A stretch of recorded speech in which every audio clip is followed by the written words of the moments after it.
Tātad turpinām ar ieguldījumu iespējām nekustamā īpašuma fondos. Vispirms, neiet uz priekšu.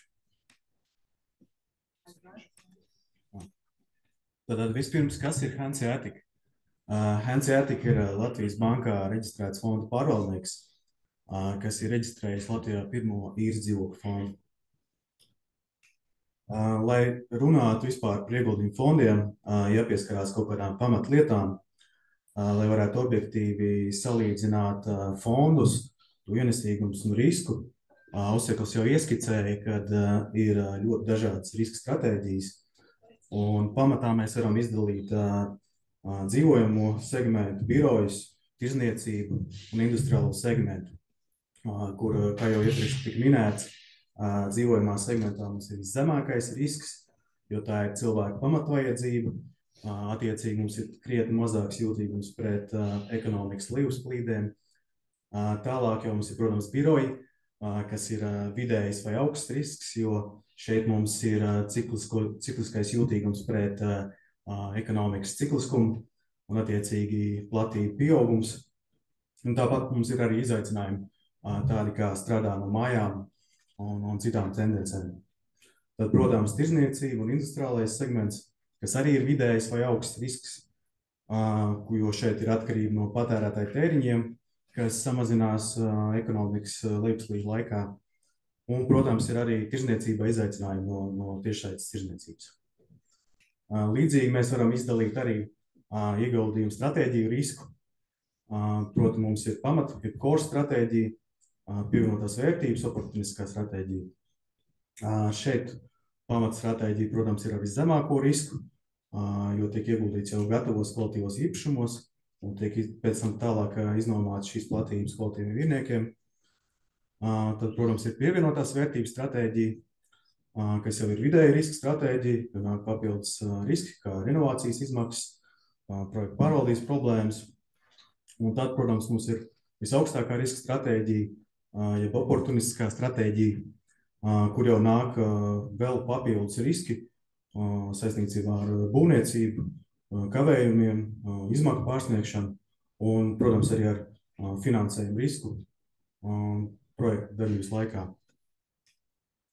Ja mēs paskatāmies, kā tad ir gājis nekustamā īpašuma fondiem Eiropā pēdējā gada laikā, tad, protams, tas galvenais lamuvārds ir procentu likmes. To ietekme uz fondiem principā ir redzama pilnīgi visos segmentos, bet visvairāk to var sajust tieši komercplatībās. Tāpat, principā, var jau lēnām sākt runāt par šīs problēmas dziļumu un kā tas atstās ietekmi uz banku sektoru. Ja mēs paskatāmies, kā tad ir gājis Baltijas nekustamo īpašumu fondiem, tad mēs redzam diezgan būtisku vērtības kritumu, sākot no -20% līdz pat 70%, kā tas ir Baltic Horizon fonda gadījumā, kamēr Eiropā šis kritums ir bijis aptuveni -30%. Tāpat arī jāpiemina Baltijas nekustamā īpašuma attīstītāji, proti problēmas ar realizāciju galvenos tirgos, un principā šim brīdim nepiemērots parāda līmenis, kas liek principā atsevišķiem attīstītājiem jau domāt par kaut kādām piespiedu pārdošanām, ir veicinājis akciju cenu kritumu no -40% līdz pat 80%, kā tas ir Bonavas gadījumā. Tieši tādēļ, kā mēs zinām, katrās problēmās ir arī savas iespējas, un tieši tādēļ mēs esam radījuši jaunu fondu, kas mērķē izmantot šo iespēju un tā teikt, tautas valodā iepirkties uz atlaidēm. Stratēģija ir dzīvojamais nekustamais īpašums. Ir dzīvokļi tātad ar viszemāko core stratēģiju, ar objektiem, kas ir ilgspējīgi, energoefektīvi un tikai vienīgi Rīgā. Fonda mērķis sākums ir 1.4.24. gads, termiņš 5 gadi, un struktūra būs slēgtais alternatīvais fonds, kurš būs reģistrēts Nasdaq CSD un kuru pārvaldīs Latvijas bankā reģistrēts fondu pārvaldnieks. Ienesīguma mērķis 90%, 5 gadus vai 7 gadu periodā, un minimālais ieguldījums 20 000. Tad kāpēc ilgspējīgi dzīvokļi?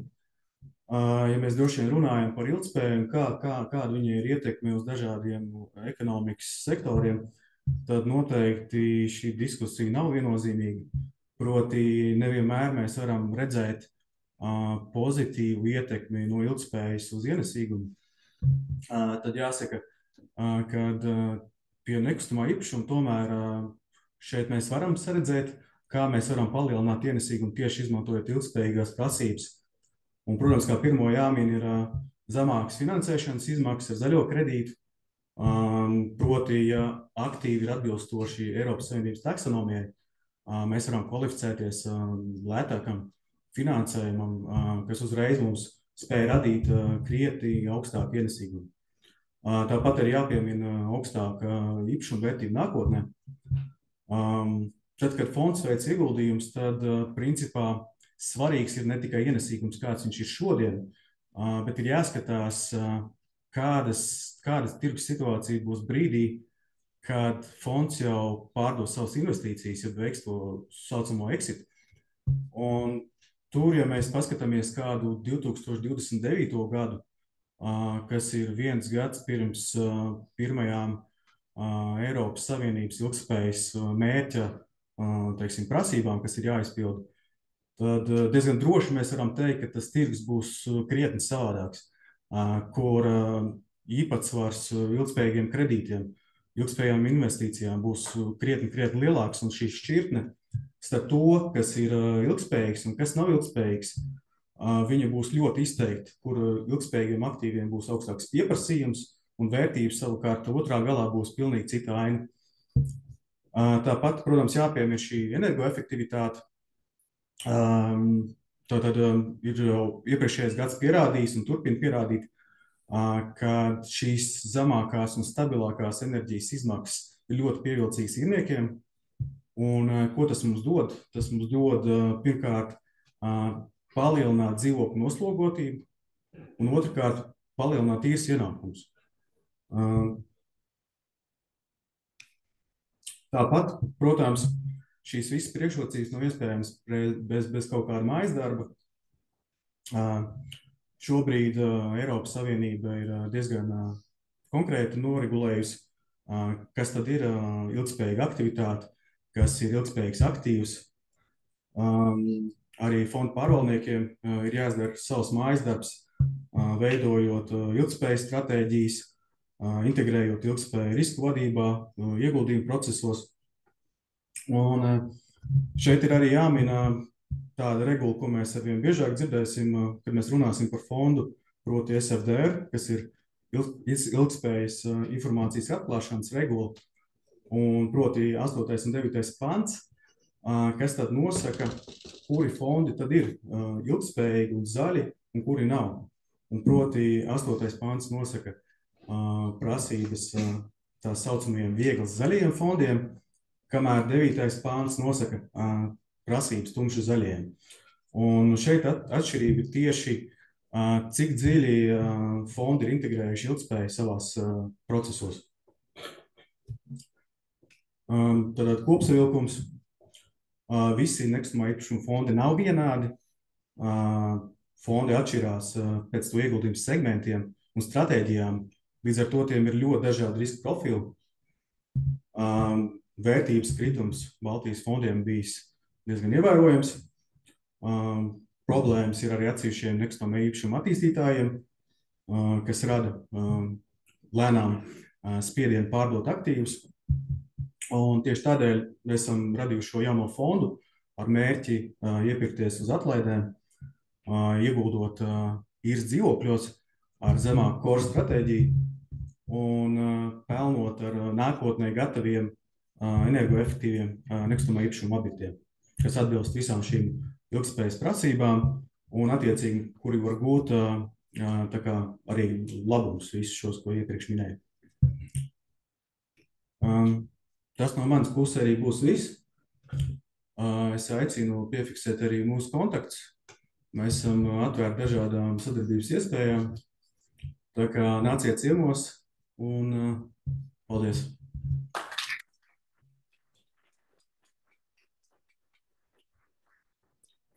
Paldies, Artur! Ir kādi jautājumi?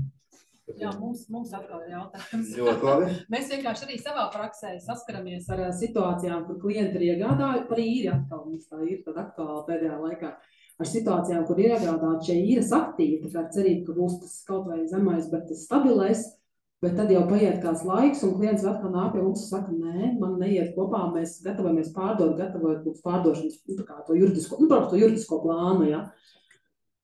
Šeit mēs arī redzējām, Ausekli, jūs stāstījāt, ka tad ir apmēram 5% pie īres, dzīvojamās īres un tā, un šeit tas fonds tā kā mērķē uz tiem 10%, vai mēs pareizi saprotam, ka tā tad tieši caur to zaļo jūs saskatāt to iespēju, caur zaļo to finansējumu, tā kā tos 5% papildus pievienot, un plus, kas ir tie objekti, kurus jūs skatāties šādam fondam?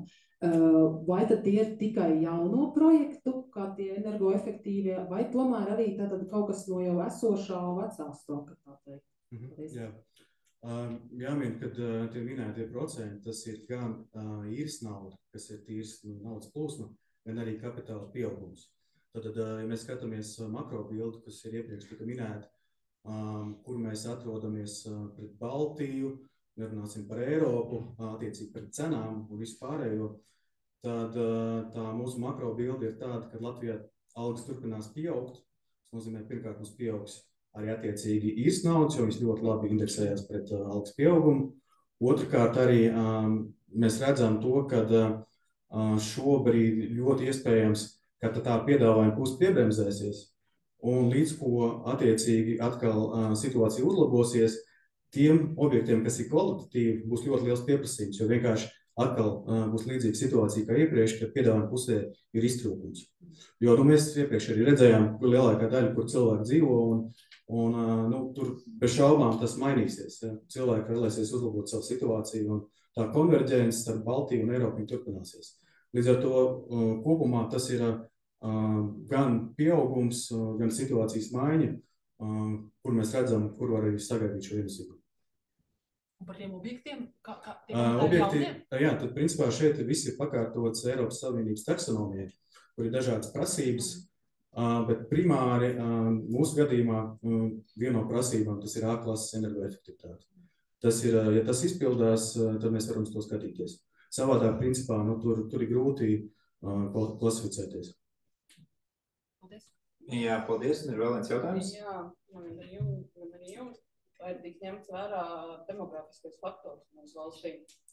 Gan pārdošanā, ko tur bija minēts, 1500 dzīvokļi, un jūs tagad domājat, celt jaunas īres namu, demogrāfija mūsu valstī nav spožākā, neiet nekas uz augšu, kas aizpildīs abus tos sektors.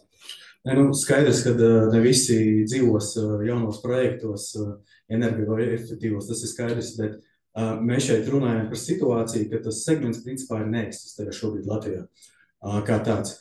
Un pieaugt par 100%, 200%, kaut vai mēs paskatāmies, kas ir tuvāk mums šeit reģionāli, arī, kur arī ir demogrāfijas problēmas, tad mēs redzam, ka principā no tā zemā līmeņa, kur mēs atrodamies, pieaudzēt šo segmentu nevajadzētu būt problēmas. Protams, mēs nerunāsim, ka tagad visi Latvijas iedzīvotāji dzīvo šādos dzīvokļos, un protams, ka nē, bet kaut kādu īpatsvaru palielinājumu tādā veidā, kad arī šie ieguldījumi ir ienesīgi ar minētajiem procentiem, jā, tas ir iespējams. Jā, tika ņemts vērā noteikti demogrāfija. Demogrāfija, man liekas, minus 1% apmēram ir gadējies nemaldos Latvijā. Tur Rīga pierīga varētu būt bišķi pozitīvāk. Es teiktu, ka tā atbilde ļoti dalās. Ja mēs runātu par reģionālām pilsētām, viņa grūtāk. Ja izņemot šo subsidēto programmu, ja mēs runājam par tādu Skandināvijas vai Eiropas līmenī lielu pilsētu kā Rīga, lielu pilsētu, es domāju, ka tur būs visu kārtībā. Cits vien jautājums ir tieši īstenībā Arturs arī pareizi ieminēja, visi jau nedzīvos, bet, ja mēs pieliekam klāt tos 50 gadus, 30 gadus ilgtermiņā, kas tad būs ar tām pārējām mājām, varētu seriju veidu mājām, vai viņi visi spēs iziet cauri tādu kapitālo renovācijas ciklu, tā kā labs jautājums. Un ja nespējas, tad es domāju, ka tur būs kaut kāda tukšuma. Bet, kā jau likums, viss ir pieprasījums piedāvājums, ja pa daudz sakos darīt, tas nebūs. Bet vēsturiski mēs vienmēr esam bojuši pa mazus. To vēsturiski šāda problēma, pēc tā demogrāfiem visam pārējiem nav bijusi. Milzīgs deficīts vēl tiem dzīvokļiem ir. Jā, man liekas, ļoti laba statistika bija Latvijas bankai, ka principā pēdējos 10 gados Latvijā ir uzbūvēta 0,2 kvadrātmetru uz vienu cilvēku, kamēr kaut vai Viļņā un Tallinā 0,5. Tad tas ir gandrīz vai 2,5 reizes vairāk. Tā kā tā problēma ir ielgusi, un ja arī šobrīd kaut kas vēl sabremzējās, tad principā nākotnē, tur mēs varētu redzēt vēl lielāku iztrūkumu. Pēdējais jautājums, lūdzu, Jāni.